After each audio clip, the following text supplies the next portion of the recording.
Hello，大家好，欢迎回到没什么预算的魔玩分享时间。今天我们要来看的玩具呢，就是这款眼前的这款来自于本心难改的零级异动系列的狂战女皇2.0，也就是那个侏罗纪世界1里面的暴虐霸王龙啊，好像叫这个名字来的，有点不太记得了。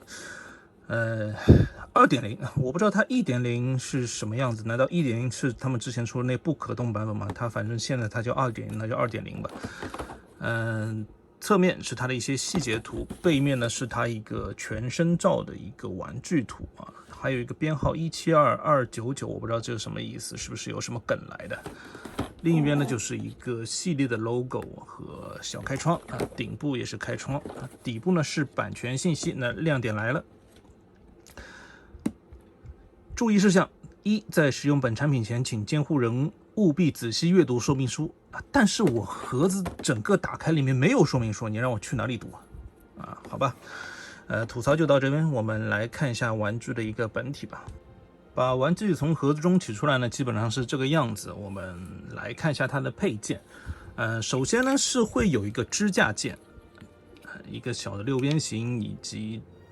个可以开合的有2段关节的一个支架，这个支架主要作用呢就是辅助它站立。大家可以看到，虽然说这款暴虐霸王龙呢，它是可以自主站立了，但是说实话它是不太稳的，稍微一碰呢，它就很容易晃晃就吧唧倒了啊！我买回来放了第1天，它就自己倒过。然后除了这之外呢，它给了3个替换爪，分别都是前爪，其中是2个是左手爪，一个是右手爪。成对的一个呢，它没什么大区别，都是一个开爪的一个造型。单独的一个左爪呢，它有一点点像是支撑在地面的一个造型。但是怎么说呢？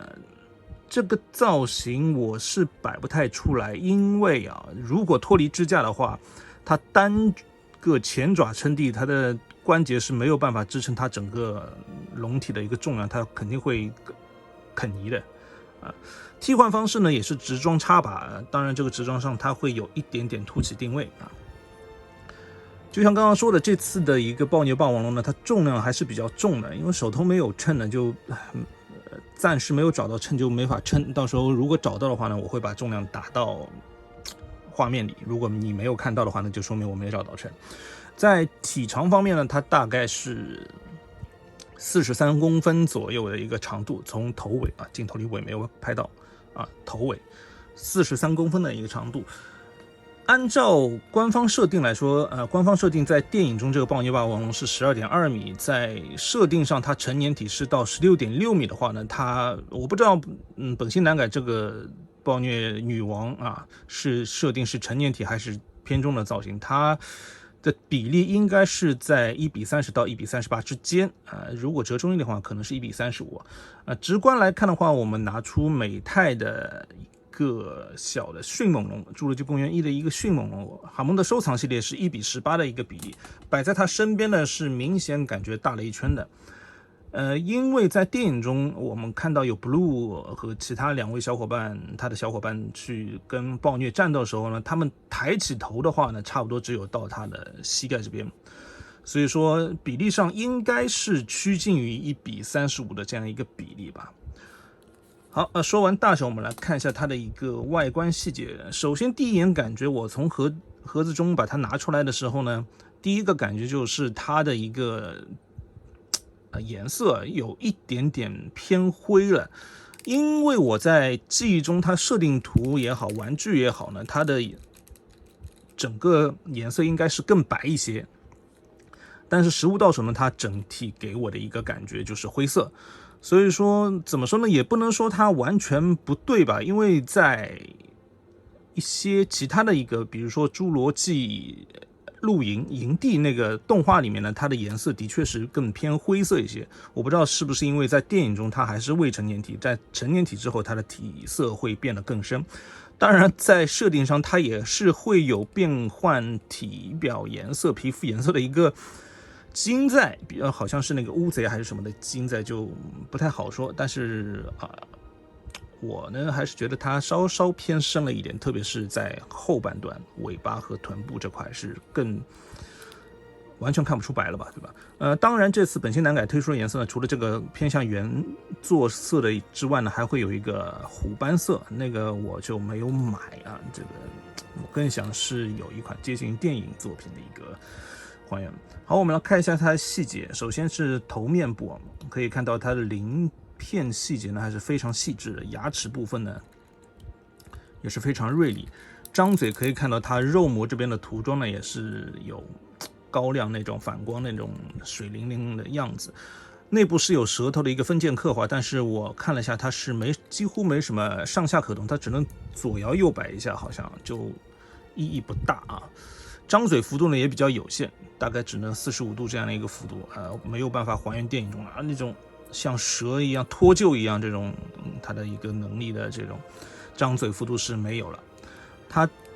头顶部和背部这些尖刺呢，它是一个软胶，开合可能是有一点点凌乱，大家如果想调整的话，可以通过热水来加热一下，让它有一个角形。眼睛这边涂装呢还是蛮细致的，虽然说不是透明件的琥珀眼刻画，但是也可以看到它的一个瞳孔啊，包括眼白的一个刻画还是非常漂亮的。另一边也是如此。当然我这款它头上的2个凸起角部呢，它是不一样大小，我不知道原作中它是不是如此的。我这个比较尖的那个角呢，它顶部好像是有一点掉下，它发白了，这就有一点奇怪。这并不是我摔的，我开合就发现它这边是有一点白的。还好小啊，不太容易引起注意。整个脖颈这块呢，它都是相同的偏软的一个材质，而且会有一些肌肉筋膜的这种覆盖。手爪部分呢也是偏软的一个材质，当然非常之尖锐啊。小臂部分的一个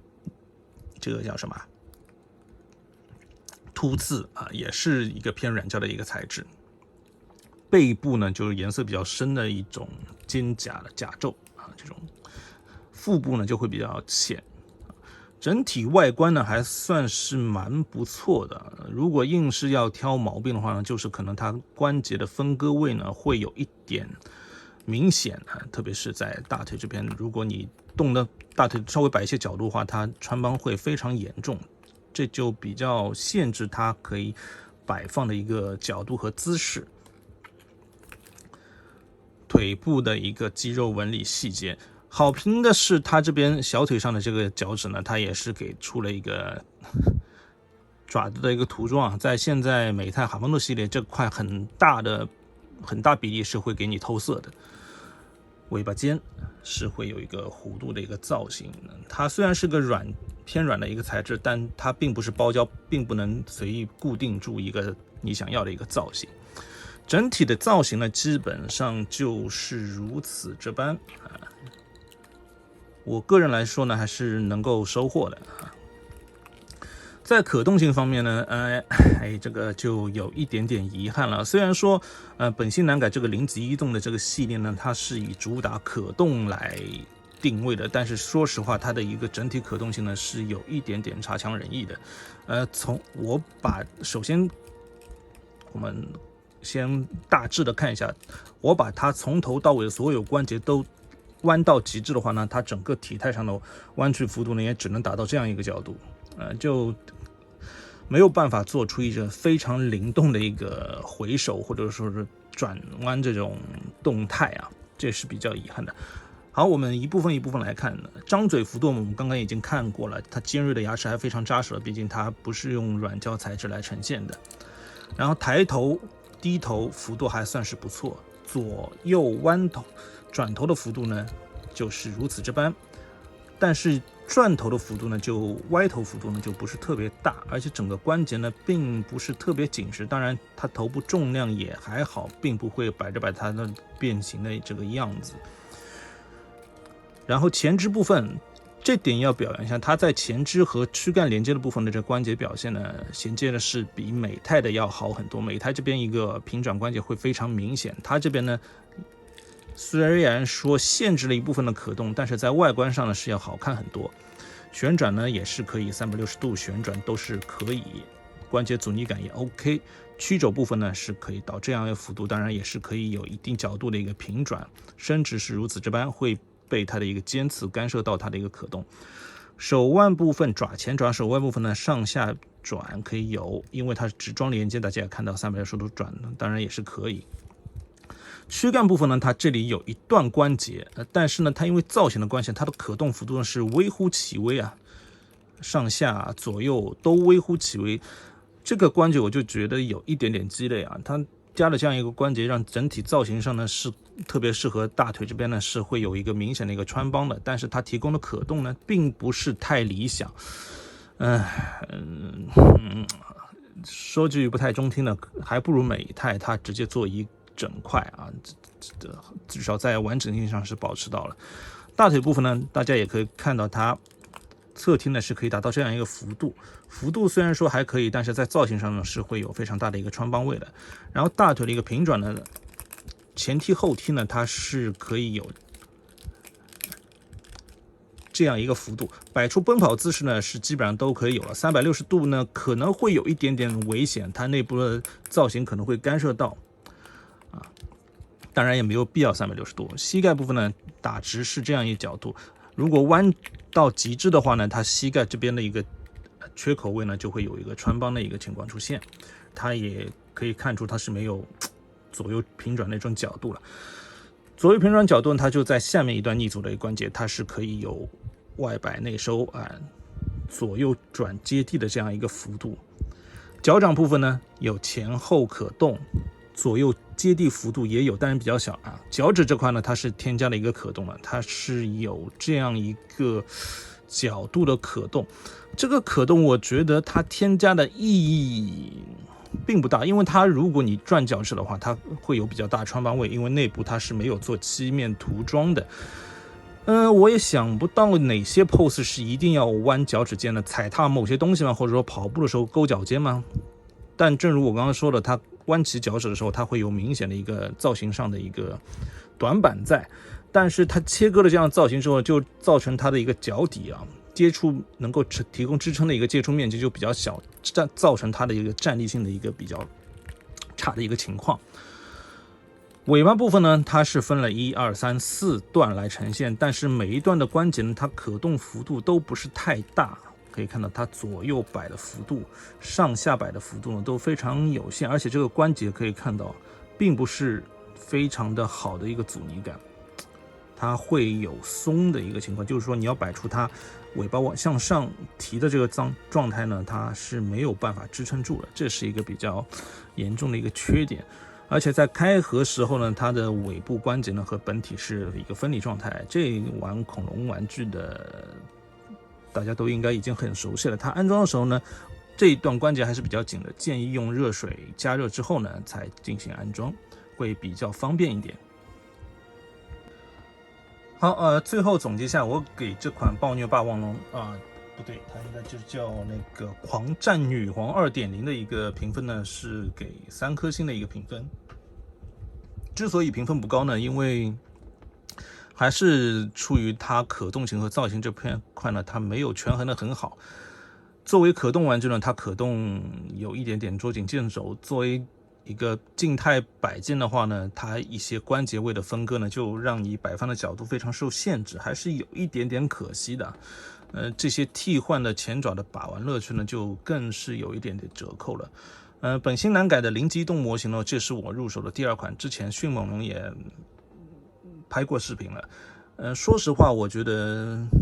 这个产品线还有很大的进步空间啊。作为国产恐龙玩具呢，我希望它能够在之后的几款，比如说暴龙啊、棘龙方面能够越做越好。但是觉得真的是还有蛮长的路要走的。有一说一，也不得不承认，美泰在恐龙可动玩具这块呢，它还是有它的一个独到之处的。可能最近